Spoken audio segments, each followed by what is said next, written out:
少年，快回答我，爱神巧克力是你吃了吗？ The story begins with a 19-year-old boy called Haoyi, who appears to be a normal student that doesn't show desire for anything, except to continue with his quiet and boring life, until one day in his class, the school beauty, called Sha, thinks that Haoyi is the father of the child she is expecting, but he claims he doesn't even know her. The news upsets him, and on top of that, his classmates begin to hate him as they're jealous, so he tries to escape. But out of nowhere he meets this hot athletic girl, called Tang, who angrily tells him that she found out what happened with Sha. She seems heartbroken and claims him for being a heartthrob. But again, Haoyi is utterly confused as he doesn't know her, and had never spoken to her before, so he doesn't know what's going on. He has the whole school behind him when he meets a third girl, called Lin, who looks like the cute nerd, and she tells him that his two children at home miss him. Haoyi is totally confused as he doesn't know who these girls are, and on top of that, no one else believes him. He escapes from the situation and ends up on the roof, where the students corner him so much that he has no choice but to jump. But just when he thought he was going to die, a girl called Mei, who is a Cupid, appears and saves him, and explains what is happening. Days ago, Haoyi ate these special chocolates, and the people who consume it begin to gain false memories of love, which explains why the three girls suddenly have these stories with Haoyi. She explains that the only way to break the curse is to fulfill the deepest desire of each girl. He starts with Sha, who is sad since she thought that Haoyi died after having jumped from the roof. However, we all know what happened. He goes back to her to apologize and takes her to get a pregnancy test, which comes back negative. Haoyi is over the moon about the result. However, Sha says that she will do her best to get pregnant next time, which leaves him even more dumbfounded. He decides to take her home, where he discovers some things, like that she lives alone most of the time in a mansion, since her father spends all his time at work. Haoyi gets a little brave, and rudely tells Sha's father over the phone that he got his daughter pregnant. When he arrives, it's clear to see he is a very wealthy and important businessman. However, Haoyi is unfazed, and tells him that no matter how much material things he can provide his daughter, she is too lonely and needs her father in her life. Sha's eyes fill with tears of joy after seeing Haoyi stand up to her father, and we see that he gets through to him, which was enough to fulfill her deepest desire, making the false memories of love she had disappear. However, the next day, Sha asks Haoyi to go on a date with her, which confuses him since he thought her memories had been erased. However, Mei informs him that a normal memory cannot be wiped. Therefore, everything that happened at Sha's home she can never forget, so she ends up falling in love with him. Haoyi reluctantly accepts her date, and although it seemed that everything was getting calmer, his childhood friend, called Ayong, comes out of nowhere. We find out that she had always been obsessed with Haoyi, and it had nothing to do with the Cupid chocolates. She kisses him in front of everyone, as she wants Sha to know Haoyi is hers. The situation leaves Sha quite anxious, so she confirms with Haoyi if they're still on for the date, which they are. While walking up the stairs, Tang ambushes Haoyi and slaps him, telling him that they're breaking up.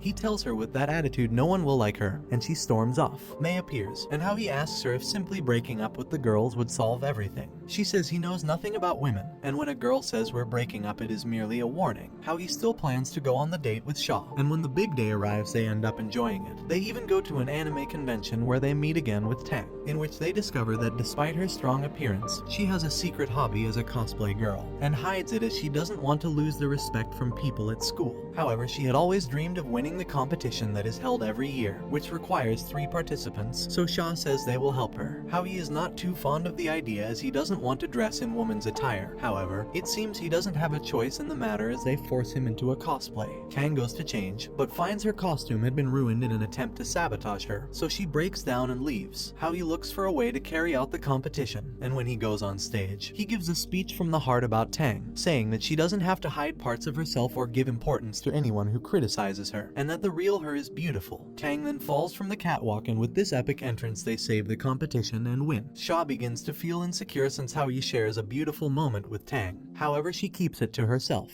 Haoyi is free for the moment, and takes the opportunity to focus on his studies since he wants to be the best in the class, as he was when he was little. He would always compete with Ayong, but he always took first place, at least until high school where he started letting her win so she wouldn't be bothering him all the time. However, he wants to return to his former glory, so he proposes a bet to Tang and the other girls in the sports club, in which the winner can ask the loser to do anything without question, and the condition is just one of them have to score higher than him in the next midterm test. Haoyi is very confident even after giving them a huge advantage. He studies non-stop and uses the help of his teacher a lot. Here we see how Tang and Sha begin to feel alone, as they would like to spend more time with Haoyi. However, he focuses on himself, and on the day of the exam he ends up coming first in the whole school. As Haoyi wins the bet, Tang must obey whatever he asks of her. He tells her she has to wear a maid cosplay for 2 weeks, because he thinks that this will show the real her, and indeed it makes her very happy, fulfilling her deepest desire and lifting Cupid's curse. However, the last girl appears, who supposedly, as I mentioned at the beginning, has 2 children with Howie, which turn out to actually be real, created by her false memories where Howie plays with them. He decides that he must find a way to solve the situation with Lynn, so he accompanies her to her house, where he meets Lynn's mother. It seems she also has false memories of him and is angry since he hadn't returned in days. However, she invites him inside and they all eat together. Howie receives a call from Shaw, in which he proposes a date for Sunday. He ends up accepting. However, Lynn proposes a walk with the children that same day, and since Howie is so intelligent, instead of setting the dates on different days, he agrees to make both plans that Sunday. The 2 girls are very excited about the dates, and when the day arrives, Howie divides the time. He shares a few hours with his new family where he plays with the children, and takes them to a theme park, but it is not long before he has to meet with Shaw, so he leaves his kids with their mother and is reunited with Shaw, with whom he shares real chemistry with. They take photos and go to the park, and while they're there, Shaw intends to propose to Howie.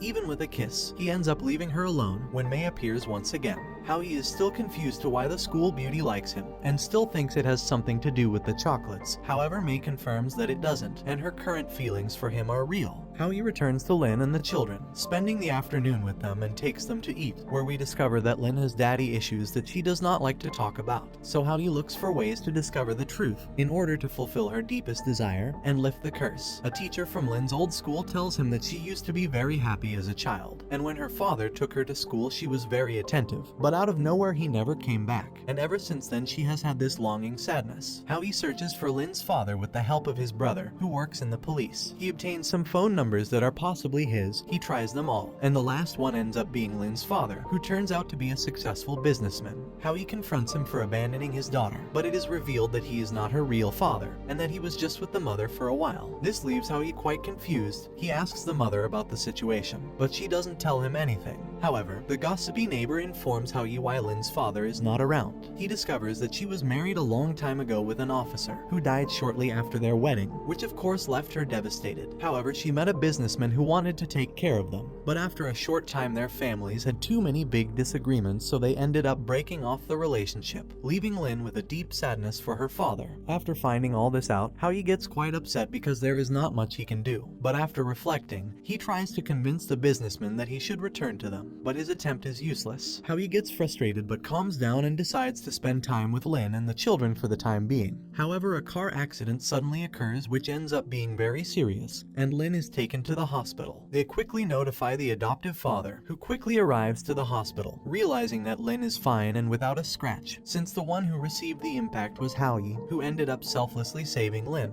But not everything was bad, and we see a reunion between the stepfather and Lynn, which served to finally fulfill her deepest desire. Howie is in a dreamlike state where he says goodbye to the children, since the curse was finally broken, and when he wakes up Lynn is accompanying him. So in the end, Howie manages to fulfill the wishes of the first 3 girls, because what you didn't know is that there are 3 other girls who also tried the chocolate, but that will be for another season. For now everyone ends up happy, and we are left with a girl shouting the name of the protagonist, announcing what is to come. Don't forget to like and subscribe if you enjoyed, and turn on the notification bell so you never miss out on another video. See you in the next one, take care.